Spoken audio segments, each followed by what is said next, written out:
Good evening and welcome to the Channel Studios here in London with your international news around the world in 5.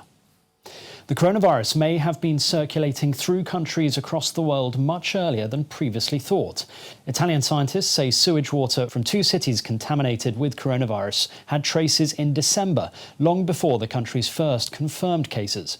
The National Institute of Health said water from Milan and Turin showed genetic virus traces on the 18th of December, despite Italy's first official case being registered in mid-February.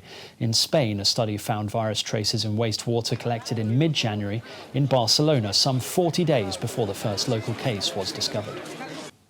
Meanwhile, the EU has begun the process of approving an unprecedented stimulus package for countries' economies affected by COVID-19 and the subsequent lockdowns.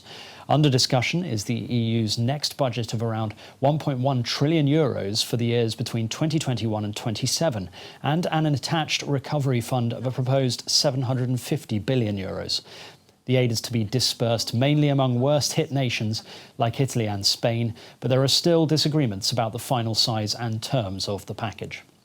Today we take a crucial step on the road out of the crisis. I am very happy to present to European leaders our recovery package called Next Generation EU. This proposal is ambitious and it is balanced. Together with the new MFF, this is a huge stimulus of €1,850 billion. And it does not only help the economies of the countries which were hit hardest by the virus, it also helps the countries whose economies have been hit hard indirectly because of the lockdowns. The Australian Prime Minister Scott Morrison has said that a sophisticated state-based actor has been attempting to hack a wide range of Australian organisations for months. It is a sophisticated state-based cyber actor because of the scale and nature of the targeting and the tradecraft used. The Prime Minister added the hacking attempts had been stepped up recently. Mr Morrison said there were not a lot of state actors that could launch this sort of attack, but Australia will not identify which country they think is responsible. The Chinese Foreign Ministry says it never detained Indian soldiers after the clash between the two armies in the Himalayas, after Indian media reported 10 of them had been released by the Chinese authorities.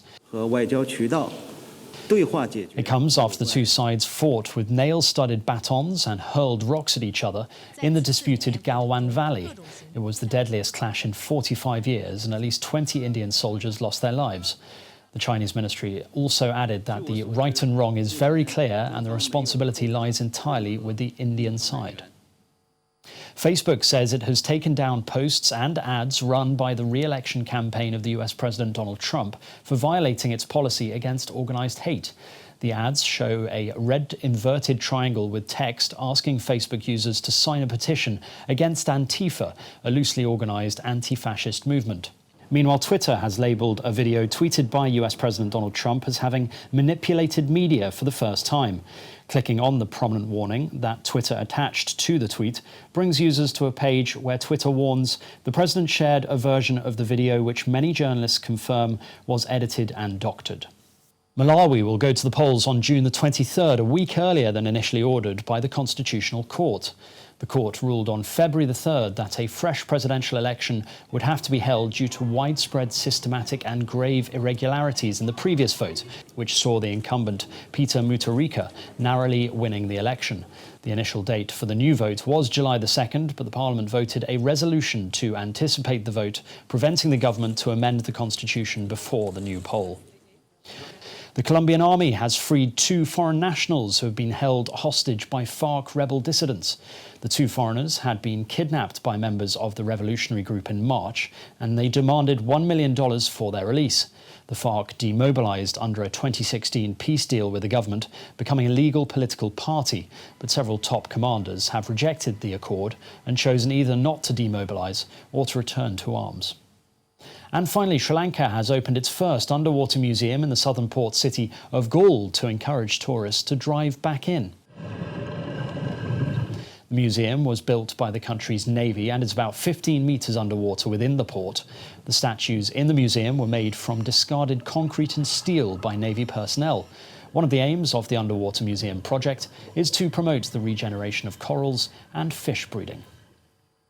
And that's your international news around the world in 5. Now back to the Channel studios in Lagos.